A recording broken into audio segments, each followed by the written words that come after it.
يسعد صباحكم مجددا مستمعينا الأعزاء.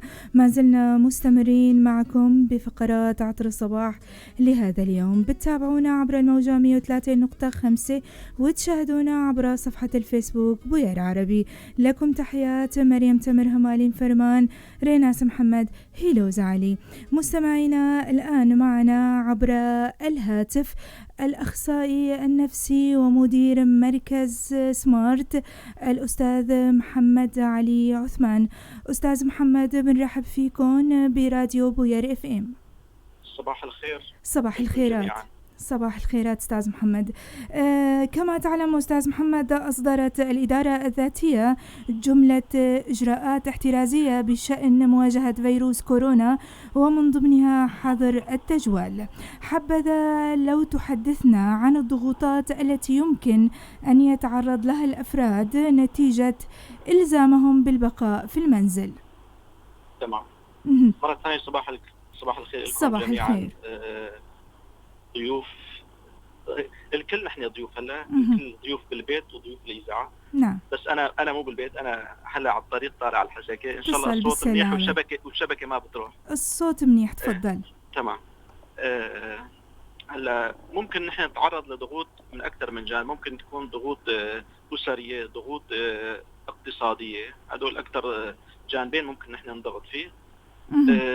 ضغوط أسرية من ناحية أنه تواجد الأسرة لفترات طويلة مع بعض ضمن البيت، فممكن هذا الشيء بينعكس على ضغط الأولاد بدهم يلعبوا، بدهم يفرغوا، بدهم يعني الطاقة بدهم يصرفوها. فخاصة العائلات الموجودة ضمن الشقق اللي ما في حوش عربي أو اللي مو قاعدين بالأرياف، فهذول يعني راح يكون في ضغط كثير على الأطفال، وضغط الأطفال ينعكس على الأهالي. ونفس الوقت الأسر الكبيرة، الأشخاص عدد كبير من الأشخاص من البيت خلال فترات طويلة، يعني ممكن يكون في مشاحنات، ممكن يكون في يعني مواضيع كثيرة يعني متشابكة حسب وضع الأسر يعني. بالإضافة إلى الضغوط الأسرية بالنسبة للعائلات اللي دخلهم ما بدي أقول دخل محدود، الدخل كان يعتمد على الأجور اليومية. فكمان يعني هل نقطتين يعني ممكن تؤدي إلى انفجارات ببعض البيوت. موضوع العنف المنزلي ممكن خلال هالفترة يرتفع، سواء العنف مع الأولاد أو حتى عنف بين الكبار، بين الأزواج يعني. حتى ممكن نحن نسمع لا سمح الله بعد فترة، بعد هالحجر الصحي، يعني ممكن نسب طلاق جديدة تطلع معنا نتائج معينة. وإن شاء الله ما يحصل، بس هي ممكن جدا يكون من آثار الحجر الصحي. لأنه أحيانا كنا عم نقول والله هذول الأشخاص الكبار بالعمر أو المتقاعدين يقعدوا بالبيت ما عندهم شغلة وعملوا يبلشوا ينقوا، هذول ما بيطلعوا. هلا كل اللي موجودين بالبيوت، كل الشباب اللي قاعدين ببيوتهم صاروا مثل المقاعدين، مثل المتقاعدين، راح يكونوا بالبيت وراح يبلشوا نق عن النسوان، على السيدات. يعني موضوع بيسحب موضوع وبيصير مثل كرة الثلج مع الوقت. نعم. أستاذ محمد، حبذا لو تتحدث لنا عن أهمية الدعم النفسي بهالظرف، طبعا الدعم النفسي والاجتماعي في مواجهة هذا الظرف الذي نمر به. طبعا هون ممكن يكون في دعم نفسي أو اجتماعي للأشخاص اللي حوالينا. وفي نقطة ثانية نحن نسميها الدعم الذاتي. نعم. فمو بالضرورة يكون في دعم حدا يدعمنا نفسيا لحتى نحن نقدر نتجاوز هالوضع او هالازمه او هالظروف اللي احنا كلياتنا عم نعيشها مع بعض. ممكن يكون في دعم ذاتي، الاشخاص نفسهم يساعدوا نفسهم. يعني ممكن انا ما حدا حوالي على سبيل المثال، او اشخاص اللي حوالي ما بيقدروا يدعموني، لانه كل واحد قاعد بيقدر يدعم حاله. اما اذا بدنا نحكي على الاطفال، فالاطفال حكما هن بدهم لرعايه خاصه، تعامل خاص. يعني مشاكل ومشاحنات الاسر ما تنعكس على الاطفال. يعني الصراخ والصوت العالي امام الاطفال خلال هالفتره، بالعنف خط احمر مع الاطفال وامام الاطفال. نعم. موضوع قدر الامكان نقلل من مشاهده الاخبار المزعجه سواء للكورونا او هلا الاخبار كلها صارت كورونا. نعم. النسب لما الاهل يعني يشاهدوا النسب يوميا وعدد الوفيات وهالامور. نعم. فكل هالامور يعني بشكل يوم بعد يوم بعد يوم ضغط على الكبار والاطفال. يعني كمان قاعدين وعم يسمعوا وبشوفوا انشعالات الكبار، وهن كمان بتشكل نوع من الضغط والقلق جواتهم. فنحن يعني نحاول يعني قدر الامكان نبتعد عن الاخبار، عن يعني متابعه الاثار ببعض الدول، انه والله وصل على سوريا راح يوصل لهون. هاي المواضيع او هالاحاديث قدر الامكان نحن نحاول نحيد الاطفال عنها، ونحاول نلعب معهم، نستعيد الالعاب القديمه اللي كنا نلعبها. العاب مو ضروري تكون يعني هلا مشكله كل الاطفال او اغلبهم صار عم يركز على الالعاب الالكترونيه. فالالعاب الالكترونيه على مدار ساعات ممكن يكون في اثر كبير على الطفل مع الوقت. فممكن حتى لو عنده العاب الكترونيه مو مشكله، خليه يلعب ساعه ساعتين باليوم، اكثر اقل حسب عمر الطفل، العاب موجهه. بس الساعات الطويله ممكن تاثر عليه. فممكن نحن كاباء او كامهات او كاخوه كبار نلعب مع الاطفال، ممكن نجيب الالوان، نحاول عندهم موهبه ننميها، قصص، يعني نحاول نستغل او نستفيد من وجودنا ككبار معهم بالبيت. لانه نحن اذا ابتعدنا عنهم فاكيد العابهم راح تكون العاب عنيفه والعاب فيها نوع من الخشونه ويسببوا ازعاج الاهالي بالعابهم. فنحن خلينا يعني نلعب معهم. كمان نحن ممكن بحاجه لهالجو بشكل او باخر. بالنسبه للكبار يعني نحاول كمان موضوع يعني نهيئ نفسيا، يعني ما بعرف، ما بدي اخوف حدا، بس بدنا نهيئ حالنا نفسيا انه هالازمه هي ما 10 15 يوم، يعني ممكن لا سمح الله انا اتوقع انه ممكن يستمر لشهر او شهر ونص وحتى شهرين، او حتى يعني فينا نقول من هلا راحت للعيد. لانه نحن اذا نلاحظ الوضع بدول اخرى يعني بلشت بحالات بسيطه وبلشت شوي شوي كرة الثلج عم تكبر، وبعدين شوي شوي راح تخف ان شاء الله. فالموضوع بده من شهر لشهرين لحتى يكون في تعافي بشكل او باخر. فنحن خلينا ما نكون مستعجلين انه والله 10 ايام شو بدي اعمل بهال10 ايام 15 يوم كيف بدها تمضى. لا، هيئ حالك لشهر وشهرين وحط لحالك برنامج وخطه، انا كيف بدي استفيد من وقتي، انا كيف بدي اوزع وقتي، شو بدي اعمل بهالفتره. هلا في عندنا سبل دعم ذاتي، كيف بدنا نحن نحاول يعني نساعد نفسنا بنفسنا، نقعد لحالنا، ممكن نفكر، ممكن نكتب، ممكن نعمل جلسات مطالعه. في عندي هوايه معينه بدي احاول انميها. ففي كثير اساليب نحن ممكن نستفيد من خلال نحن ندعم نفسنا بنفسنا، لانه مو كل حدا حواليه حدا ممكن يساعده او يدعمه. فخلينا يعني نحاول ننظم امورنا، ننظم وقتنا، نحاول نفكر شو ممكن يفيدنا خلال هالفتره. انا عندي لغه بدي اقويها، انا عندي مهاره بدي انميها، انا عندي هوايه بدي احاول. من زمان انا كنت عم دور على وقت لحتى اقدر يعني امارس هوايتي او استعيد شيء كنت سابقا عم بعمله. هلا ظروف يعني استفيد من ظروف وجودي بالبيت، احاول قدر الامكان يعني اشتغل على شيء خطه. انا كنت من زمان انا كنت حابب اقرا الكتاب الفلاني او اعمل بحث او مقال على موضوع معين. هلا الفرصه مواتيه لنا كلياتنا انه نحن يعني نستفيد من هذا الوقت. هو صحيح مشكله وجود البيت، بس نفس الوقت هي فرصه لنا ممكن نحن ما نقدر نعوض هالفرصه الساعات الطويله اللي ممكن نحن نقضيها بالبيت يعني. نعم.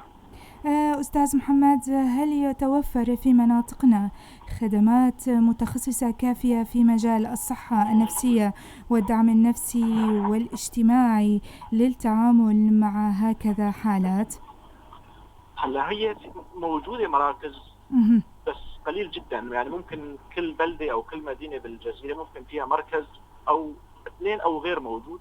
وهالمراكز كمان هي إمكانياتها محدودة أو متفاوتة. نعم. بس خلال هالفترة سؤال شو رح نستفيد من هالمراكز ما دام نحن ما نقدر نوصل لهالمراكز، نحن ما نقدر نروح نحضر جلسات أو ما نقدر فممكن يعني من خلال وسائل التواصل الاجتماعي إذا في شيء ممكن نتواصل مع أحد الأخصائيين أو أحد المراكز، لأنه غالبا الموظفين ما رح يكونوا موجودين على رأس عملهم.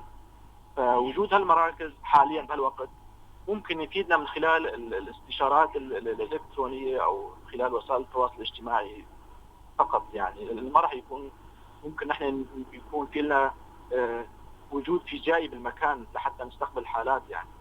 لما يعود قلة هذه المراكز برأيك؟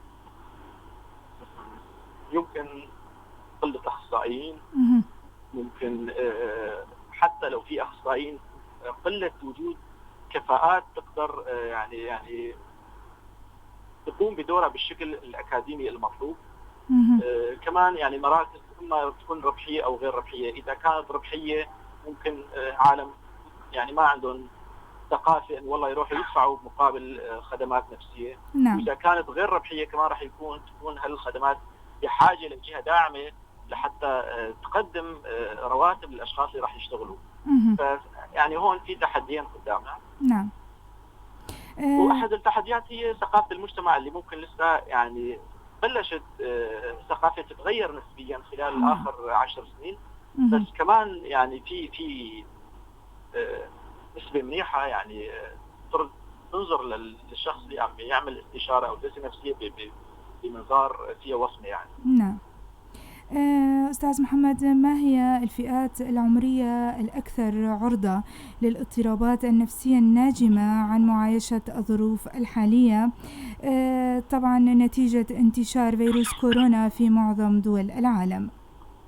لا أنا ما بقدر أقول فئة عمرية محددة. ممكن أنا أقول الفئة اللي راح يكون عليها الضغط نفسي أكثر اللي ممكن تكون الأم، ممكن يكون الأب نتيجة تضغط اقتصادية. نعم. ممكن يكون طفل كان متعود يطلع والأهالي هلا عم يضغطوا عليه كثير بالبيت ويبلشوا يعنفوه. فهي ممكن الموضوع نسبي بيختلف من بيئة بيت لبيئة بيت لظروف بيت لظروف بيت. نعم. ما نقدر نحدد أن والله أكثر فئة راح تتضرر هي الذكور أو الإناث أو الكبار أو الصغار. فهذا نسبي بيرجع لظروف عديدة أو لأسباب عديدة موجودة حسب وضع كل إسرة. بمعنى آخر كل الفئات معرضة.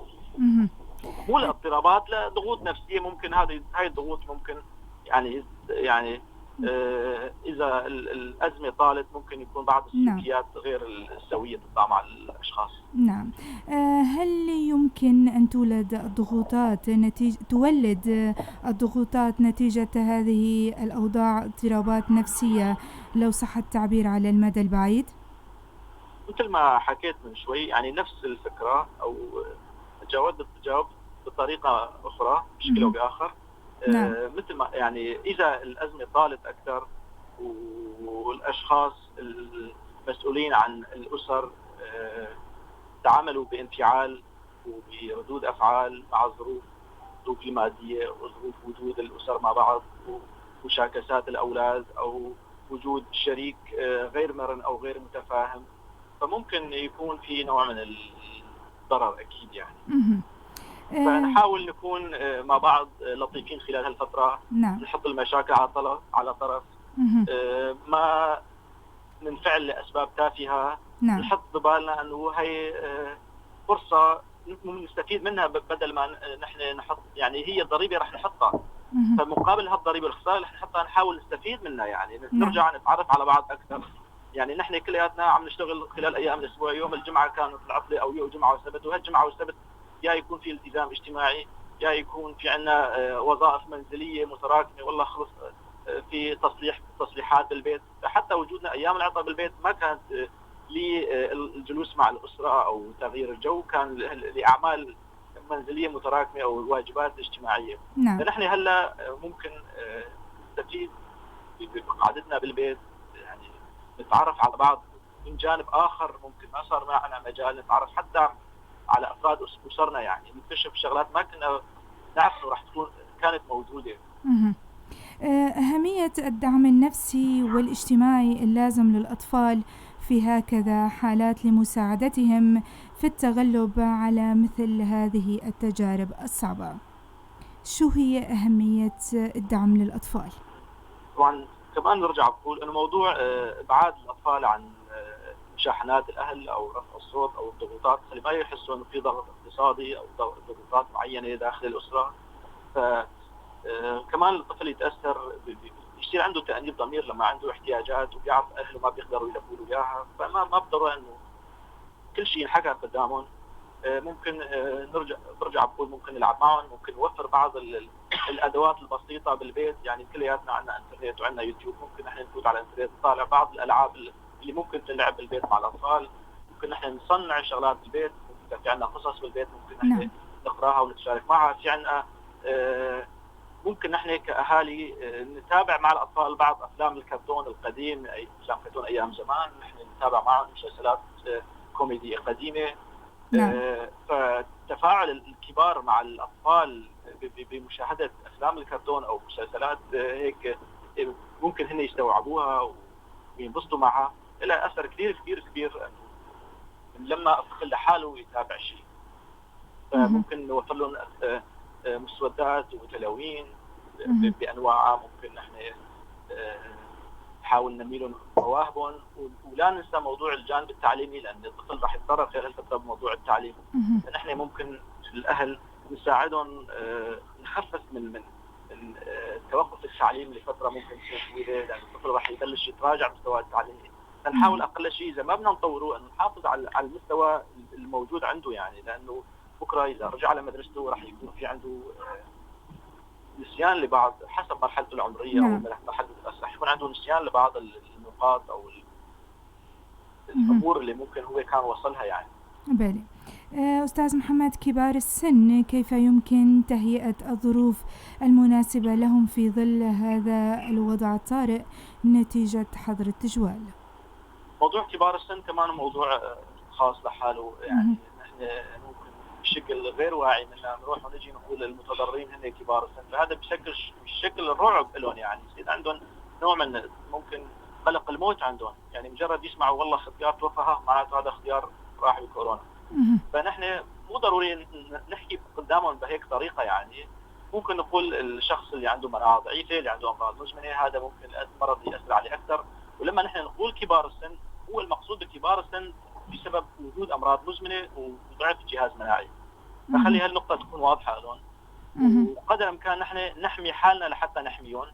وممكن ان يملوا بالبيت، فنحن نحاول نضغط عليهم ما نخليهم يطلعوا، ونحمي حالنا لحتى ما ننقل لهم المرض او الفيروس.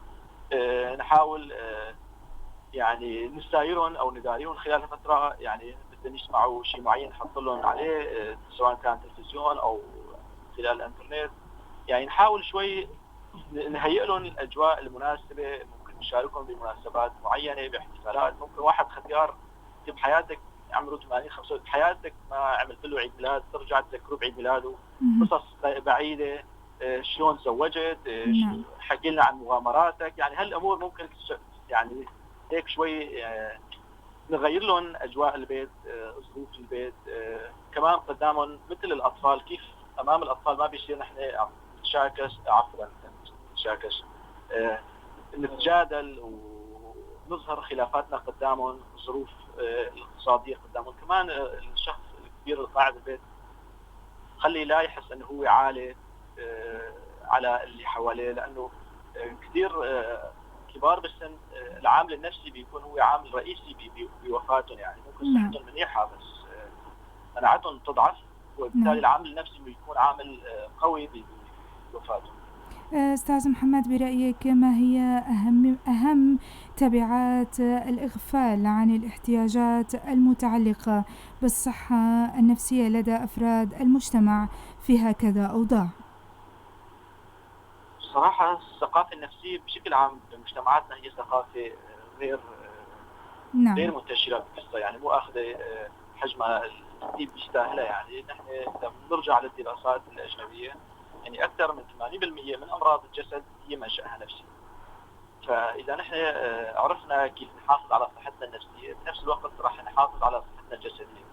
ومعروف الجهاز المناعي عند الإنسان هو جهاز الصحة النفسية، هو بيقوي أو بيعزز الجهاز المناعي. والصحة النفسية إذا كانت سيئة ممكن الجهاز المناعي يضعف. فنحاول قدر الإمكان يعني نتثقف بهذا الموضوع، ممكن خلال يوتيوب أو مقالات معينة. في كثير يعني أساليب نحن بالبيت نحاول نعزز أو مو نعزز، فينا نقول نفرز هرمونات السعادة عندنا بالبيت من خلال الرياضة، من خلال متابعة مسلسلات كوميدية، التنفس العميق، الاسترخاء العضلي. يعني متابعة برامج علمية فيها نوع من الغرابة أو الانتهاش. الجلسات العائلية اللي فيها نوع من الثمر فينا نقول. العائليه، مو نروح نعمل زيارات عائليه لاشخاص موجودين بالبيت يعني. نعم. استاذ في وسائل متوفره عندنا بالبيت، يعني فينا نحن نستفيد من نقاط القوه اللي موجوده بالبيت، نعم. بنحافظ على صحتنا النفسيه. مو بالضروره يكون يعني الشغلات اللي ممكن تساعدنا تكون موجوده خارج البيت يعني. نعم. أستاذ محمد، ما هي أهم النصائح التي يمكن أن توجهها بدورك للأهالي لتجاوز هذه الظروف؟ أتوقع عادة خليك بالبيت، لأنه هالنصيحة ممكن أحيانا تكون نظرية، إذا أقول خليك بالبيت وأنا هلا مو بالبيت يعني. نعم.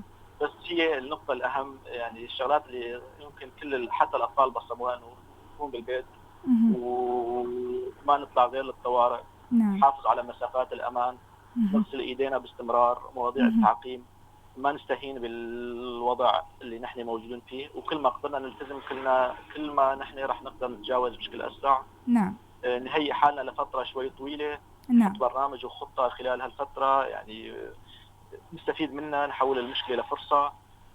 كمان في نصائح أتوقع بالنسبة للفئات العمرية المختلفة حكيناها في السياق الحديث يعني. نعم. في ختام حديثنا، شكرا لوقتكم أستاذ محمد. مستمعينا نشكر الأستاذ محمد علي عثمان، الأخصائي النفسي ومدير مركز سمارت، في لقائه معنا عبر الهاتف.